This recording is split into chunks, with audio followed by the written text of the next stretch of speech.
Hey everyone, welcome back to the What is Money show. I'm thrilled today to be sitting down again with Mr. Jimmy Song.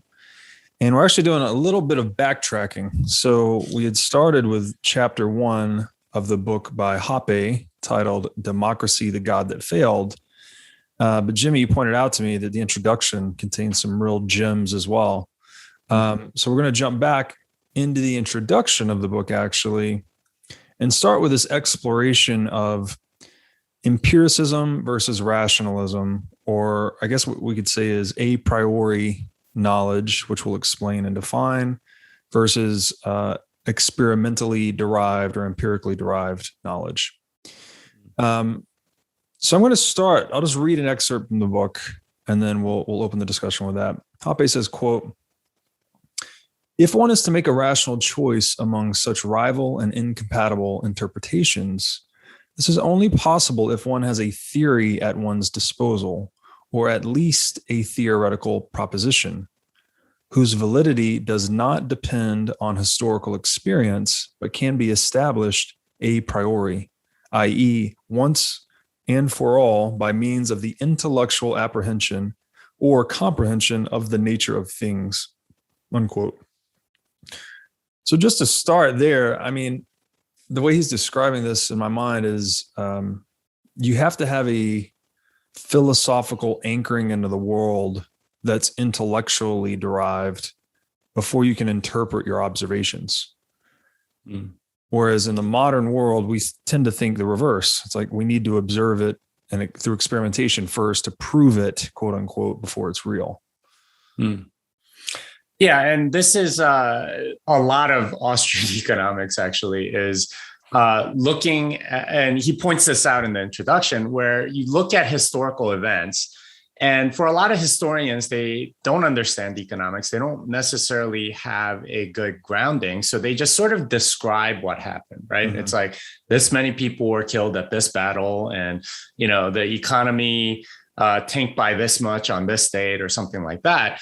And his point is that, well, that's good and fine, but it doesn't give you any satisfying reasoning for what actually happened when. Mm-hmm. And the only way to really get that or to inject meaning into these events is to have some sort of framework by which you can actually view it. And the problem with pure empiricism or a denial of sort of metaphysical reality is that you don't have that grounding. You don't have anything to anchor these events to. So none of these events have any meaning in of themselves. And you sort of are trying to create meaning out of nothing. I think the thing you said right before we started was, these people are trying to make ought from is, and they can't do it, right? It's okay. What conclusions can you draw from just observation and facts? You need, if you want to be guided by it, if you want it to make it useful, you need some grounding in something else first, or a priori knowledge, which is Latin for from before, right? It's before any observations are made. These are the things that you can axiomatically determine. In mathematics, this would be, the postulate, the axioms, axioms of set theory, stuff like there exists an empty set, and there exists, if you combine two sets, then or if the sets have the same exact elements, they're equal, stuff like that. Those are axioms.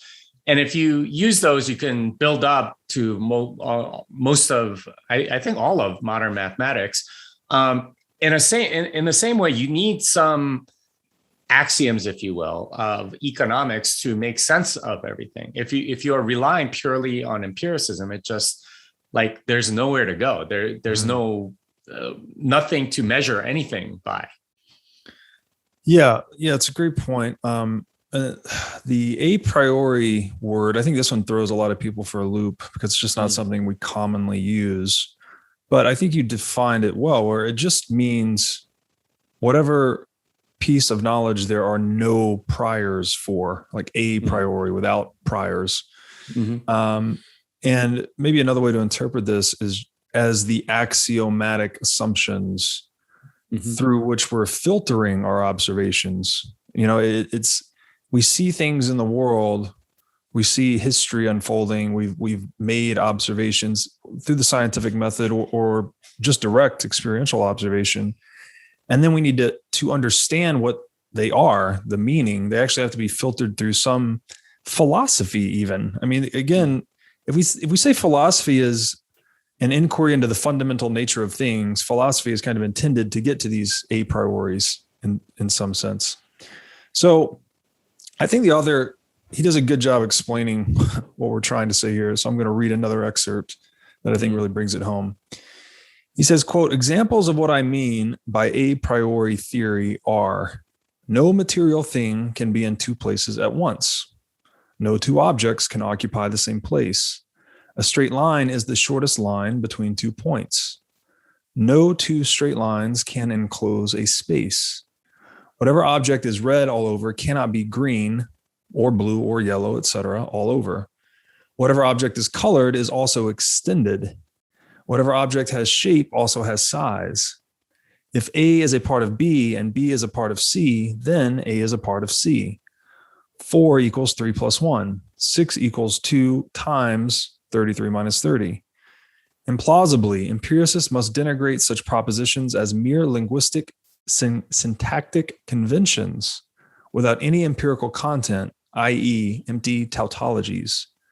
In contrast to this view and in accordance with common sense, I understand the same propositions as asserting some simple but fundamental truths about the structure of reality.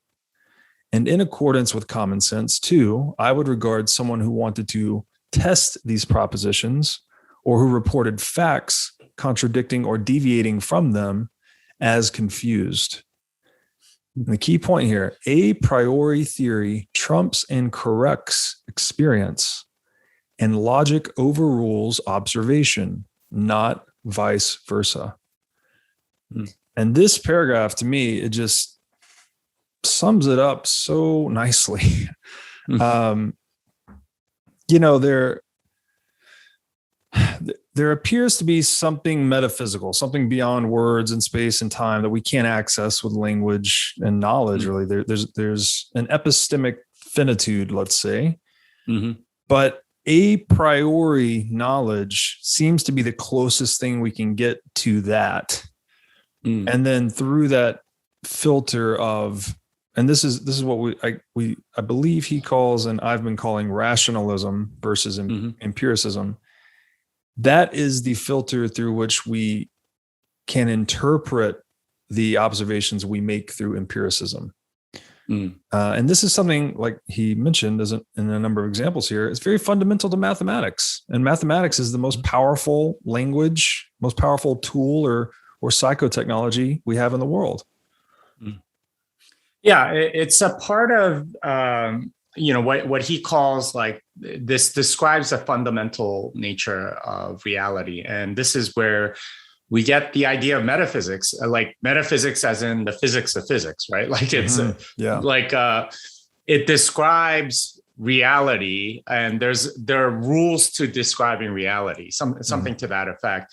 And that's what he's saying are these axioms or these fundamental truths that you can kind of like observe and use logic to extend to other things, and as a way to interpret some of these events that you observe. Because without them, you really get to sort of like a fundamentally reductionist sort of worldview where there is only the world and that is it. And in that case, like it's a very confused sort of like view of the world, like he said, where you don't have any sort of anything other than the world. And that makes thinking about it like near impossible, because there isn't anything other than what already exists. It's a profoundly like nihilistic view of the world almost, because there is no meaning, there is nothing. And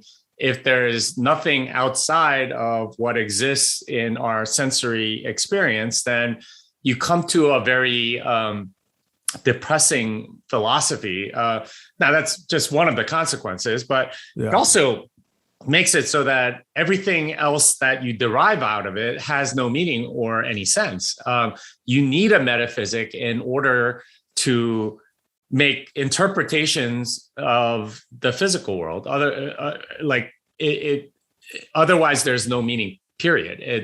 There is no like alternative than having some sort of description of reality that corresponds to reality itself. Mm-hmm. Yeah. So I think that's a great point, is that if you're just taking a purely empirical view of reality, you end up stuck in this clockwork Newtonian universe that's just purely mechanical and meaningless, right? So we can use that to describe, observations in reality, but you can't get anything of value out of that. We can't determine what action to take in response to that, really. You end up with just, as you said, this very nihilistic view on the world. And that seems to be pretty common with atheists, actually, is that they do think that way. They think that it's purely, an atomized, mechanical, purely material, physical universe that we're in, which is funny because if you actually go to the bottom of modern science, you find that's not true at all. Like if you get into quantum mechanics, there is no material. Everything is in flux and probabilistic and energy. So is that where we're at today? That we've just, clearly empiricism has been a very powerful tool. We've developed a lot of technological prowess as a result of it, but maybe we've entangled our life philosophy with that to some extent, to where we have this, atheistic and nihilistic culture emerging in the world.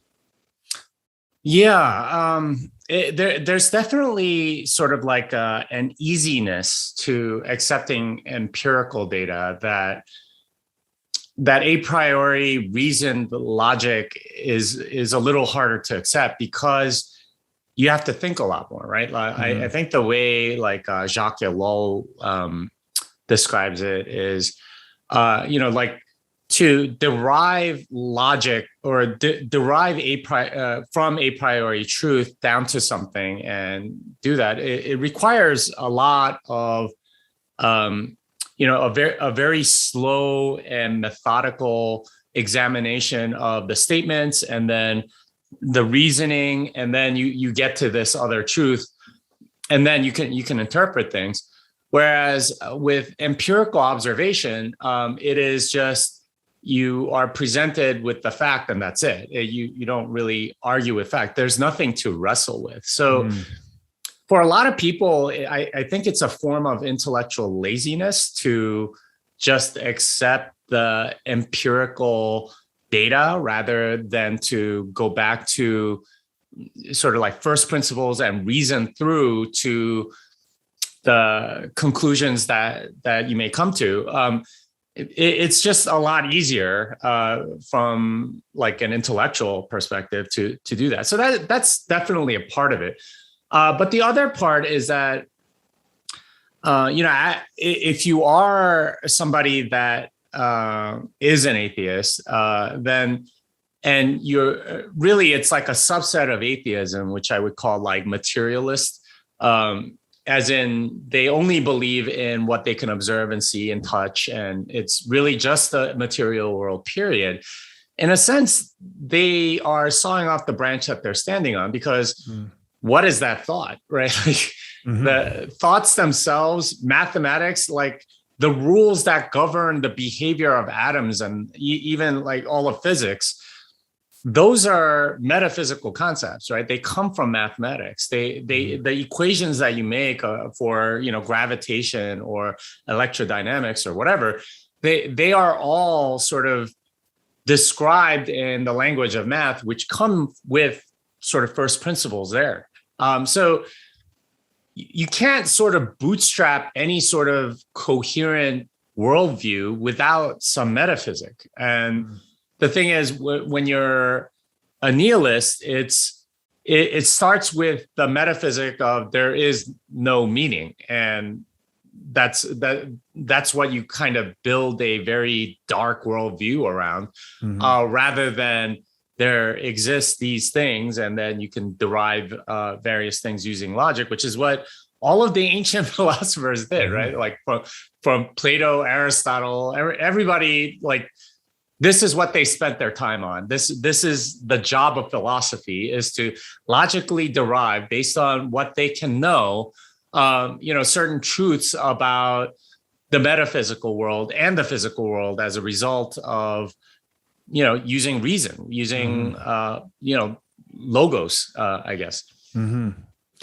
Yeah, that's an excellent point. And it's occurring to me too that, empiricism, I guess it has this shortcoming that it cannot disentangle causation and correlation. I've seen, I'm trying to think of these data sets where it's like the number of movies Kevin Bacon has appeared in, and it's somehow correlated to, swimming pool deaths or some, like some completely disconnected phenomenon, but they're correlated somehow. But we only know that it's correlation and not causation because there's some a priori knowledge into there, right? That we presume that, an actor's appearance in movies can't influence drownings or something. There's an assumption built into it. So it's kind of like, what assumptions are we selecting? And they have to be those that adhere according to reason, I guess, or that emerge according to reason, as you're saying. So the other thing this throws into disarray in my mind is that, especially through the materialist view, that inorganic reality is purely cause and effect relationships, yet somehow that gives rise to consciousness. So I think a lot of the atheist materialist viewpoint is that there's no free will as a result of that, right? That we are just deterministic phenomenon emerging from a deterministic universe. But that view, I mean, not only does it's very disquieting to think that, and be like, oh, I'm just, nothing matters. I'm just unfolding in time. Everything's already determined. But it also contradicts economics, I think, too, because, the first axiom in Austrian economics is that man must act, which implies, purpose or goal setting. And if you don't have free will, then you can't have any of those things. Yeah, and that's one of the things that I think Austrian economics takes into account, whereas Keynesian economics does not. So Austrian economics is rather humble, right? It's sort of like, okay, people do things according to their own values, right? There are some things that we can say are common. People generally prefer things earlier than later if it's the same thing. People want more of it if it's useful to them, and things like that. But Keynesian economics does exactly what I think implicitly actually makes that assumption, like you said, where people don't have free will. You have Homo economicus, the rational, and that's how they treat everybody. And this is why you get ridiculous arguments from Keynesians saying, well, if you have deflation, no one's ever going to spend because that's what Homo economicus would do. And of course, you treat everyone like Homo economicus instead of individual actors that actually have dreams and, needs and different life situations, and they have different desires and things like that. Instead, you treat everybody as sort of like an atom of, like some oxygen or something like that, and say, okay, well, this is the reaction that we expect. That's the flaw. The major flaw in Keynesian economics is this sort of treatment of people as if they were atoms, and trying to treat them as equations, and saying, well, they all are supposed to act this way, and therefore we have to have this policy. And it throws out a lot of the knowledge in the economy because you just sort of assume away the individuality of people. Yeah, that's an excellent point. Yeah, and really that's a good point too, that physics, that is one of the sciences or disciplines that was made so powerful through empiricism. But it's physics itself is based on these constants, these deterministic aspects where whatever water freezes at 0 degrees or boils at 100 degrees Celsius. And that this is where perhaps that physics envy that people often talk about in Keynesian economics, where physics was so successful with us that economics attempted to adopt the methods and procedures of this natural science. The problem being, of course, there are no constants in human action, right? There is no water freezes at 0 and boils at 100. That doesn't exist. Everything is individualized, right? Everything's subjective to the individual actor who could have any number of thoughts, desires, values, etc. So I'll read another excerpt here. And the author, Hoppe, is now starting to link the fundamental axioms of economics and describing them through this lens of a priori knowledge. He says, quote, "Human action is an actor's purposeful pursuit of valued ends with scarce means. No one can purposefully not act. Every action is aimed at improving the actor's subjective well-being above what it otherwise would have been. A larger quantity of a good is valued more highly than a smaller quantity of the same good. Satisfaction earlier is preferred over satisfaction later. Production must precede consumption. What is consumed now cannot be consumed again in the future." And he gives some other examples, but I want to skip ahead a little bit here. And he's still naming off a priori deduced truths from really that axiom that man must act. And the next set I think is really important. He says, quote, "Taxes are an imposition on producers and or wealth owners and reduce production and or wealth below what it otherwise would have been. Interpersonal conflict is possible only if and insofar as things are scarce. No thing or part of a thing can be owned exclusively by more than one person at a time." Completely destroys public property right there. "Democracy, majority rule, is incompatible with private property, individual ownership, and rule.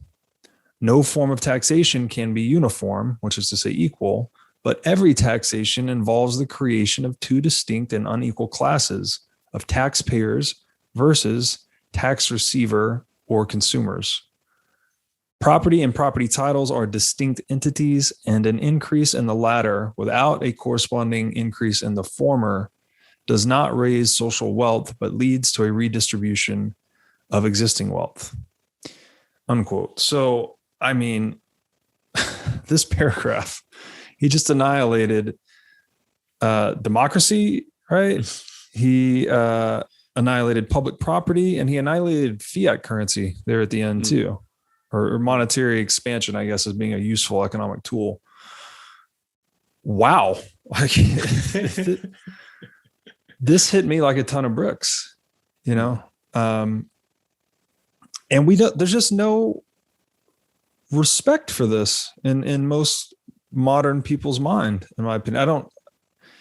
We still think we can, inflate the money supply to solve problems, or pass a new tax policy that will solve some problem. But he's annihilating these ideas at their root. And it's just incredible. Well, not just incredible, but logically deduced. That's the real incredible thing. Irrefutable. Is that he starts from these axioms that I don't think anyone can really argue with, and then goes down and basically derives, okay, well, taxes do this, and therefore it makes it this way, and therefore it's unequal. And you have two classes, and you don't really know which one you're in, or you're not made aware of that. And I mean, the entire book is basically logically deriving a lot of these things he says in the introduction about, not just taxes, but, a lot of what we would call like Keynesian dogma, right? Which is, manipulating the money supply somehow helps people, or helps the government, or helps society in some way, shape, or form, and gives a net benefit, when really it's robbing Peter to pay Paul. And then, there's some money lost in between. So it's like a negative sum game. It's pushing paper around and creating lots of rent seekers and bullshit jobs and all this other stuff. That's what he's arguing against, and he's doing it from a priori knowledge, from the standpoint not of empiricism but from rationalism.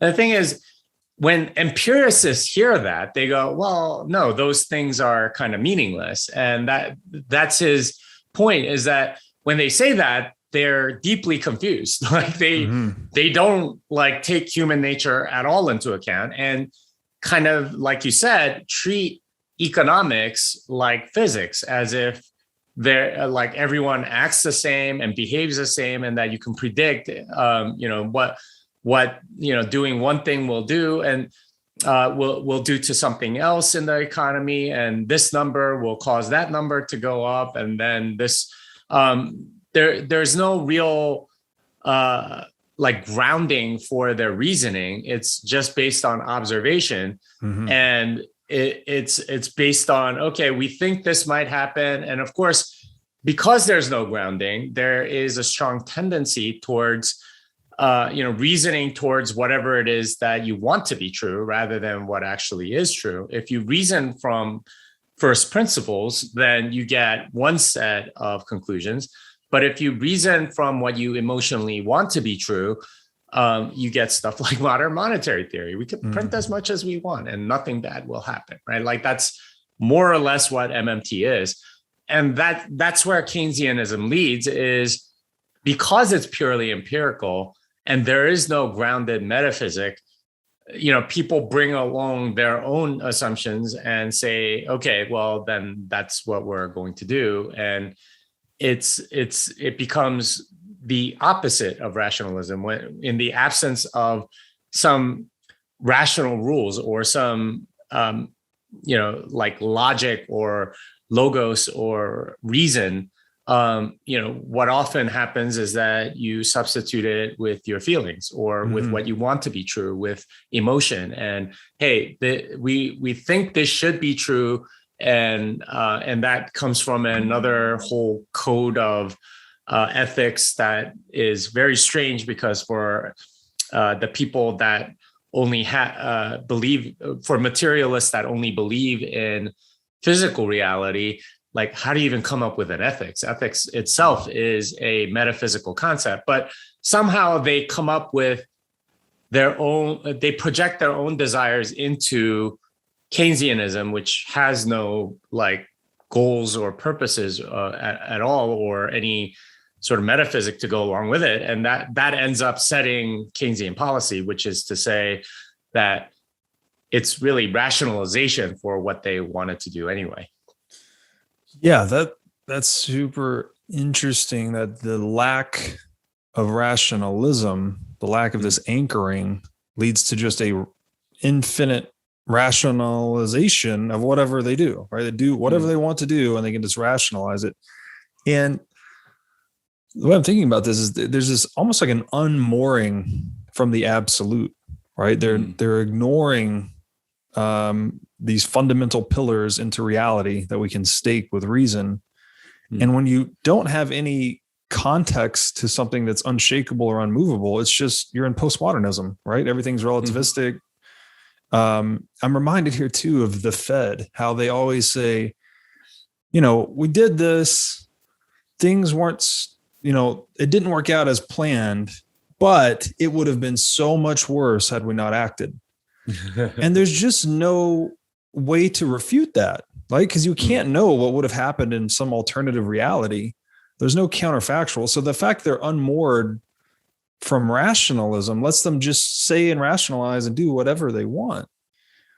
Whereas this, approach that the author, a priori rationalism, it's much more like a mathematical proof, right? He's saying like, these are things that we can't move with reason. Like no matter which way you look at these things, like man must act. You can't not act.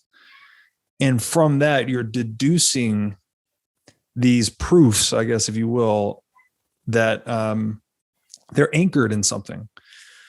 And from that, he's again, in the earlier paragraph, it's like taxes, democracy, I guess we could say statism more generally, really, and fiat, these things are socially divisive, splitting the social sphere into taxpayers and tax consumers, and they're destructive to wealth, right? It's reducing the productivity or wealth we could otherwise create. Axiomatically, this isn't someone's opinion. This is like derived from human reason itself. Hey, everybody. As you've no doubt learned by watching this show, Bitcoin is the single most important asset you can own in the 21st century. And one of the most important companies in Bitcoin today is NYDIG. NYDIG's mission is to get Bitcoin into the hands of as many people as possible. One of the ways they are accomplishing this mission is by empowering banks and financial technology companies to offer their own Bitcoin products and services. As a true game changer in the industry, NYDIG is safely unlocking the power of Bitcoin for forward-thinking individuals and institutions alike. Led by Robbie Gutman, Yin Zhao, and Ross Stevens, NYDIG has absolutely exploded onto the Bitcoin scene recently and has quickly become a leader in this space. So, whether you are a professional investor looking for asset management services, or a company looking to white label your own Bitcoin product or service, consider NYDIG your single source solution for everything Bitcoin. The whole thing is really interesting because you can't prove a negative, right? Like it's kind of like this is what would have happened if we didn't do this, and that's always sort of the justification. And it's interesting in the introduction, he talks about what happened in World War I, right? Like with like Woodrow Wilson coming in and making it an ideological war. And he goes through sort of like the hypothetical of, okay, what if Wilson didn't come in and try to make the world safe for democracy? What would have happened? And this is one of the more intriguing sort of what ifs, because he basically posits, okay, well, instead of continuing the war because on an ideological basis, which made peace impossible, at some point, both warring powers would have come to some compromise and said, okay, well, let's end the war now. That's how wars before then more or less ended. But because of this additional ideological sort of imperative that came in as a result of Wilson's participation in the war, it made it so that like you had to humiliate and destroy the opponent instead of letting them live. And so, among other things, Germany was no longer a monarchy. Austria was no longer a monarchy. Russia probably doesn't go socialist. So like two of the most evil, regimes, Nazism and, communist Russia wouldn't have like been able to rise. Now, that's not to say that something else might not have happened, but his counterfactual there to me is a lot more compelling than say, oh, if we didn't bail out these banks in 2008, it would have been a far worse crisis. Worse for who? And and how do you define worse or better when you're an empiricist? There's no easy way to justify. I mean, you can justify anything by saying it's better, but you get to define better than, like better for me, right? Like better for the banks, better for rich people, better for the people in power.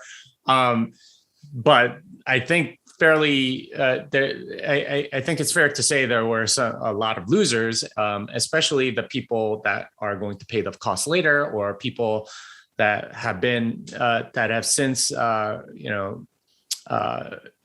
suffered from significant amounts of inflation and maybe even hyperinflations in some third world countries and so on. So yeah, that sort of reasoning is very difficult to refute, but it makes for easy propaganda, I guess. And that's sort of like coming back full circle to this democracy thing. That's in a sense why he thinks like democracy kind of sucks, because you have this public property that combined with Keynesian economics, you can justify doing whatever with. and rationalize doing whatever you want with without benefiting necessarily anybody, or really destroying capital, destroying value. And that's his argument essentially.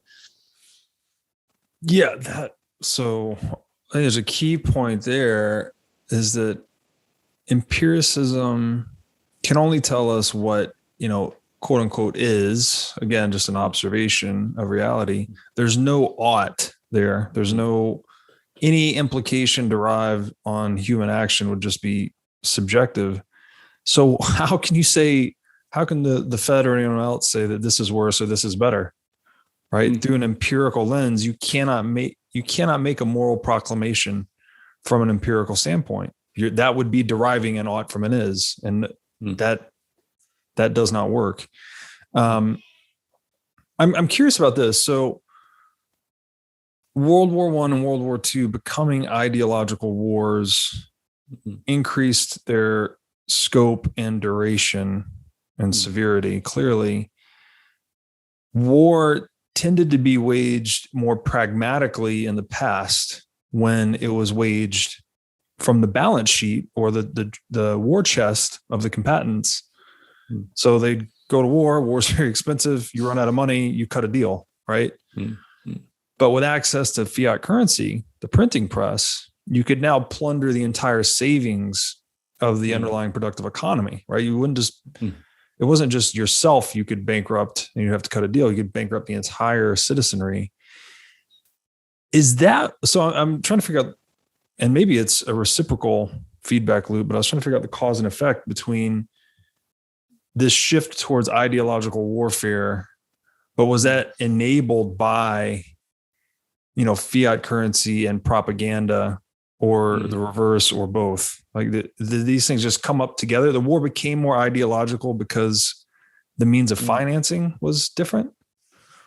Yeah, I think it's hard to say the cause and effect there. I believe that fiat money definitely had a giant role in escalating the conflict. But I also take his point that the presence of democracy, this idea that it was Wilson's proclamation, we want to make the world safe for democracy, and as he points out, post World War I, all these monarchies went away and they were replaced with democracies. In a sense, it's almost like a new system that got implemented. And part of selling this new system to everybody was sort of giving it a moral superiority over monarchy, right? Like, and once you make it moral and say, okay, this is clearly superior, and we need to get, like, it definitely becomes like ideological as well. And for the monarchies, then it became like a survival thing, and for democracies, it's we're never going to negotiate with you. It's just, you're either going to become a democracy or we're going to lose. Like there's no like in between. There's no compromise, which made World War I, World War II, even to some degree Vietnam and Iraq and all these foreign adventures that the U.S. Military tends to go on. Very, very difficult, because you can't sort of like save face on any of that stuff. Like one of the things I was commenting on a while back is, U.S. is involved in a lot of different conflicts, and they have a really hard time getting out of any of them, because for a democracy, it's always a war of principle. It's never really a war of territory. Whereas in a monarchy, it's a war of territory. And if you can't get the territory, or if it costs too much to go conquer that territory, you just don't do it. And that's when it's an economic calculation, it's a lot easier to justify getting out. But like the U.S. is still involved in Iraq. And what happened in Afghanistan? Just the whole thing freaking collapsed, and we had to leave after 20 years. What the hell were we doing that for 20 years? Why didn't we get out earlier?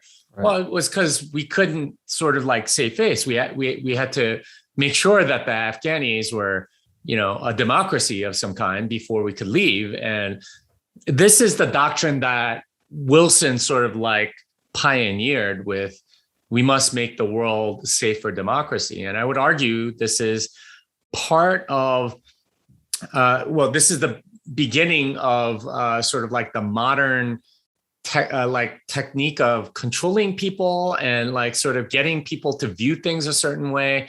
What we would also call propaganda is a tool to manipulate that. But democracy, from that sort of view, is a way to control people, right? Or at least our particular flavor of democracy, which we call representative democracy. And like, from Wilson on, it's a very different beast than pre-Wilson.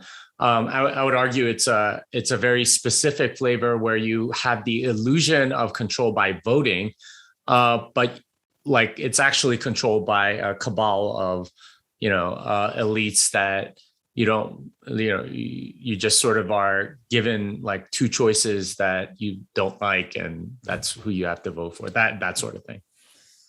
Yeah, so I think Mises made this point in Human Action, approximately, that democracy emerged as sort of like this, almost like an emulation of the market economy, right? Because in a pure market economy, that's actually democratic. You're buying and selling, and based on your actions, the market economy is responding, right? You buy a house, it makes more houses. Sell a car, it makes less cars. I think, and I don't want to misstate it here, so you can check me, but I think his rough argument was that as the market economy emerged, status needed to rebrand themselves in a way to kind of emulate the market economy. So they gave people this illusion of, control via democracy. And so in that sense, it was kind of like this new moral camouflage that statism put on. And I guess communism was one even after that it was theorized at some point we wouldn't need capitalism at all, right? We would just be in this communistic utopia. Is that how you see it as well? That there's just people that have been in a position of asymmetric power, and they have to propagandize to their tax base effectively. And they're sort of adapting to the times, right? We're going through this industrial age. The market economy is generating all this wealth. Statism had to adapt alongside it just to remain relevant. Yeah, I would say so. There's like a framework by which you can sort of determine whether or not like democracy is what Jacques Ellul will call a technique for like human control. Like it's a whole system, all right? And there are certain things that the system does to perpetuate itself. And in a sense, that's kind of what's happened. It's taken over, and it kind of grows and it perpetuates itself after a certain amount of time through the incentives that it has. And as Hoppe points out, like in the book, you have everybody thinking that they can be president, right? Like this is like one of the things that you say when you have a kid is, oh, you can someday be president. And it sort of like hinders sort of this class consciousness. There are rulers and there are the ruled. That is clearly the case by any measure. And if you've looked at the last year and a half, this is very, very clear. But democracy particularly like sort of muddies the waters. And that's part of the propaganda is getting us to believe that we could be part of the rulers. And therefore we're not as harsh on the rulers. We're not as like demanding of the rulers. We're not as, can't even identify them. Yeah. There's a whole sense of thinking that we're all in this together or something like that. And that's the sort of like magical propaganda that we've all been kind of fed.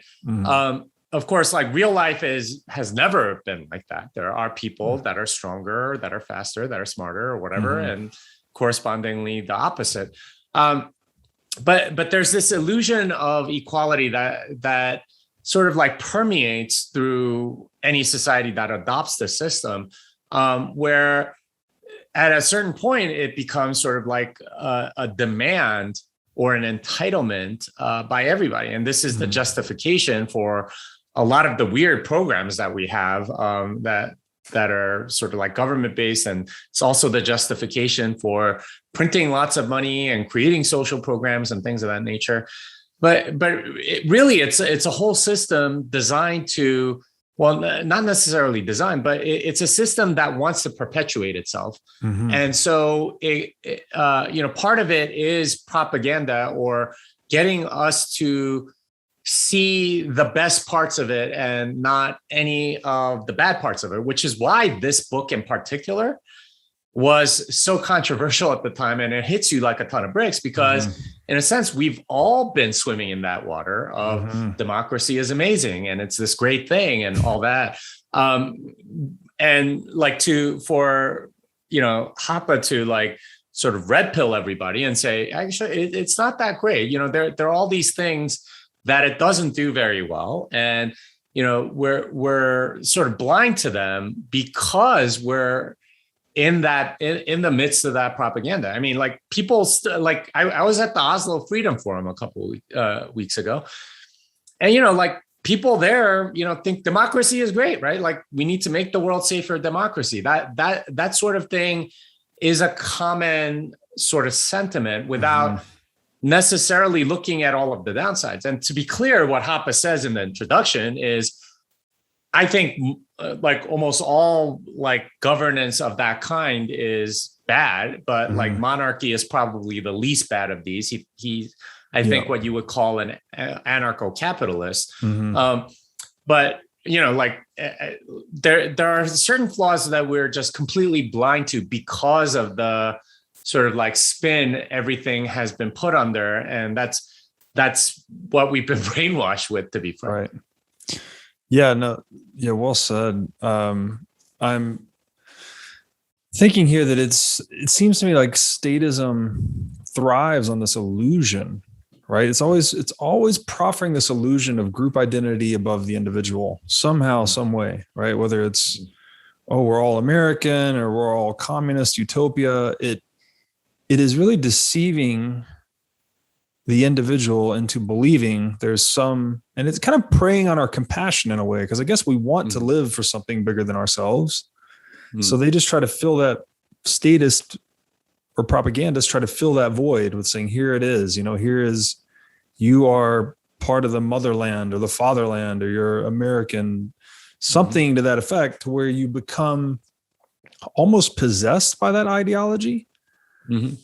And we're living in that. To your point, people at the Freedom Forum, they do believe in democracy, right? Because as you said, that's the water we've been swimming in. So, we're living through this system that is a priori flawed in very deep and significant ways.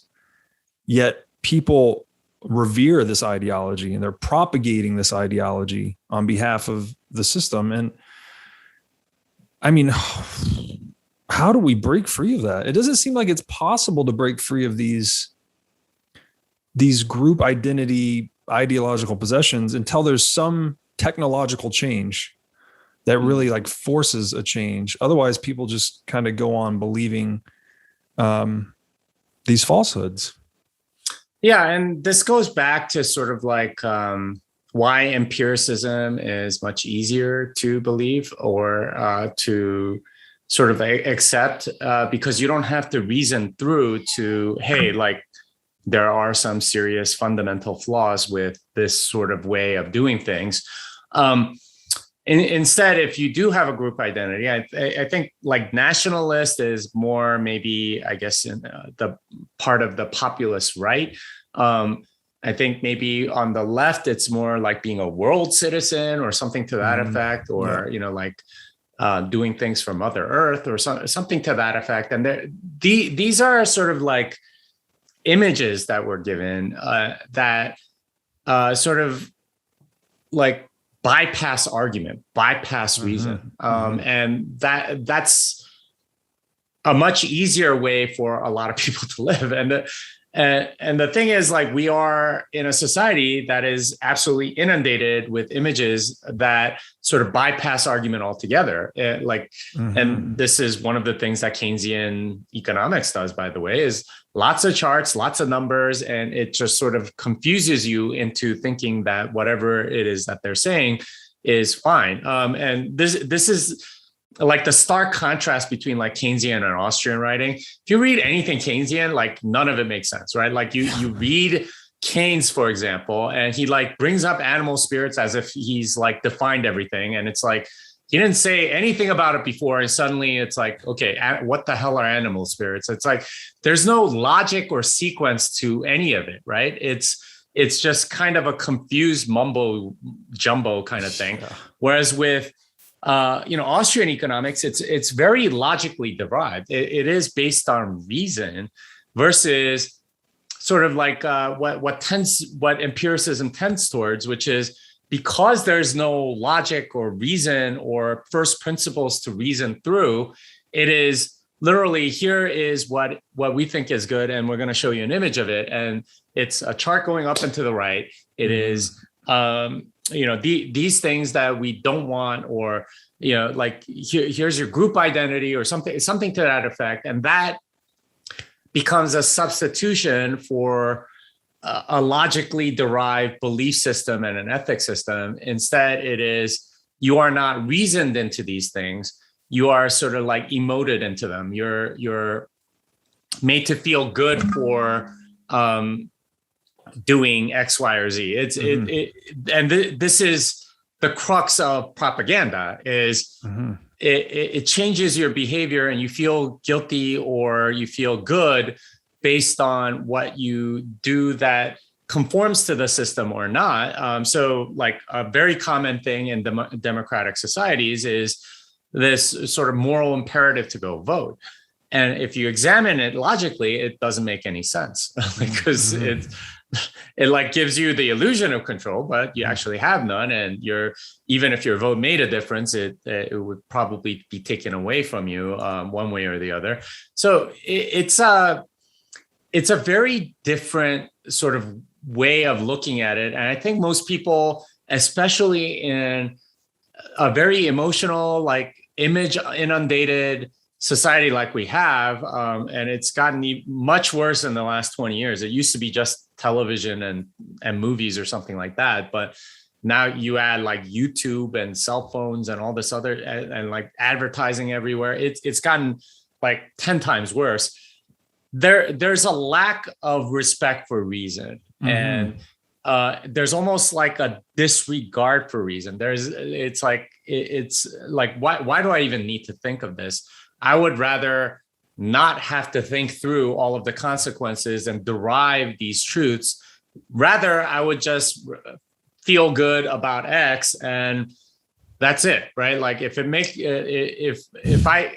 only way I can feel good is to go vote, or to tell other people to go vote, or to tell people we need to, be good world citizens and like not pollute the environment, or reduce carbon, whatever it is, that becomes sort of like the substitute for a reason-based metaphysic, if that makes sense. Absolutely makes a ton of sense. And again, the visual I have is just this unmooring, right? When you're not anchored to reality via reason, you're just in the realm of everything's relative to everything else. You can literally rationalize anything. There's infinite descriptions, right? There's no objective anchoring to coalesce our efforts around. It's just a madhouse. So, and the voting thing is very interesting too, because you're right, it doesn't matter, because you're ultimately just voting to perhaps put a different representative in this position that is just going to go on with taxation, right? Taxation is going to continue to create, again, logically derived. Taxation creates it bifurcates society into basically the rulers and ruled, or the taxpayers and tax consumers. very easy or very difficult to disentangle who that is at any one point. But it, again, a priori does create this. And again, this moralistic camouflage, the status is dawning, I think, in an attempt to short circuit reasoning. So they're kind of like, they're betting on people, most people, let's say, to take the path of least resistance. To your earlier point, it's very expensive to reason, right? And if you think about reading through Austrian economics versus Keynesian economics, like Austrian economics it's dense, it's logical, it can be a hard slug to get through it, but it's logically coherent. You read Keynesian economics, when you read it, it makes no sense at all. I mean, it kind of has this veneer of difficulty, but there's no logical coherence, but they supplement the lack of coherence with just chart after chart after chart after chart, you know? And I mean, we have gotten away from this respect for reason, it seems to me, because deception is so profitable, right? They're trying to buy the resignation or the passivity of the taxpayers ultimately. Or the ruled, right? Which is what we are. But yeah, I want to think about that a little bit, because it really is sort of like short-circuiting reason. And the thing about images is that they are very easy to lie with. There is a deception to it. And there is sort of like a trust in these images, in these sort of like emotionally charged things, rather than reason. And this is the contrast like Jacques Ellul makes in The Humiliation of the Word. It's that, we're being bombarded with images. We end up sort of trusting in these images in lieu of thinking. And this is the Christian sin of idolatry, when you're trusting in an image to give you the truth rather than logos, the word, right? Like to actually go through, some logical way of deriving something that's, again, very expensive, very time consuming, and it is often very subtle and requires a lot of time. But an image is a lot easier to trust, and this is the fundamental sort of human conflict that we have to have in order to live a good life in Christianity, or to live a godly life, is to follow reason, follow the word, instead of idolatry, of going towards and trusting sort of like an image which is highly charged emotionally and bypasses this capacity for thought that we have. Yeah, there's something very sticky here in my mind too, because a couple of things. One, I'm reminded as a CFO in the past, one of my mentors taught me that he who controls the chart controls the narrative. So when you're giving like a board level presentation, you can choose to highlight whatever set of data you want, right? From this, again, the infinite possibilities of what you can chart and explain about the business over the past quarter.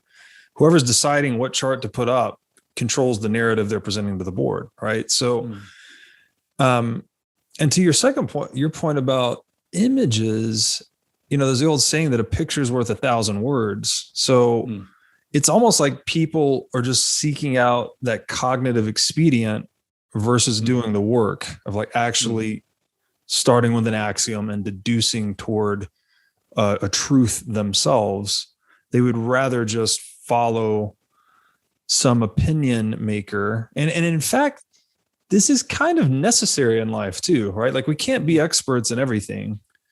So we need to defer to, a guy to fix our car or the doctor to help with our health and all this. But there's there's some opportunity there, I guess, for deception that it seems like it's being leveraged by. Yeah, I mean, I think I would call that a moral hazard. Whenever you have to trust somebody, that's when you have a moral hazard. That person runs a moral hazard. Your car mechanic can totally screw you over by doing unnecessary repairs, and many do, or not fixing the thing properly, or doing it on the cheap and charging you a lot of money.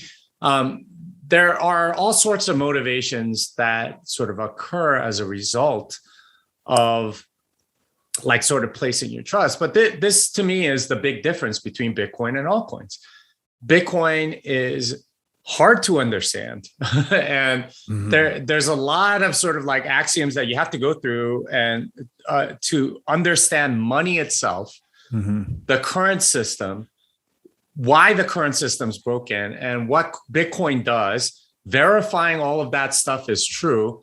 And then you can trust in how the system works because you've examined it, versus altcoins, which are almost always personality driven, right? Like Vitalik Buterin, Charles Hoskinson, or Brad Garlinghouse, or Roger Ver, or whoever. And it's all about the image. It's all about, okay, like, can you get more people towards this thing and get them to feel good about owning it? And this is why certain altcoins, like a lot of people feel good about like a Shiba dog or whatever. And that's why Dogecoin pumps, right? Like it's all image. It's nothing rational. And in a sense, I guess what I'm saying is Bitcoin is logos. All of this other stuff that's altcoins are like idols or images or something like that. And I would also put fiat money in that bucket. It's an image in the same way that it's almost like not even an image, right? Like so a simulacrum is a copy without an original. And the dollar used to be representing gold, but it no longer does. So it's an image without an original. It's become like a representation or an image that's completely lost meaning. And in a sense, it's a lot like postmodern art, right? Like it doesn't represent anything. Like there's nothing that it's trying to look like, which is what representational art, right up until I don't know, like. Picasso was right at the border, but post Picasso, it's like definitely like it doesn't have to look like anything. It's just, Jackson Pollock paintings of spots or whatever. And you notice that with every one of those, they require some sort of word explanation, and that's what every art major tells you is, well, you have to know the history. Like it looks like my son could have done it, but it's like. But well, you have to know the history and all that stuff. They're trying to inject logos back because there's nothing that it's representing. There's literally nothing there. So to get back to my point, like fiat money is in a sense an image, and it's like paradoxically an image without an original.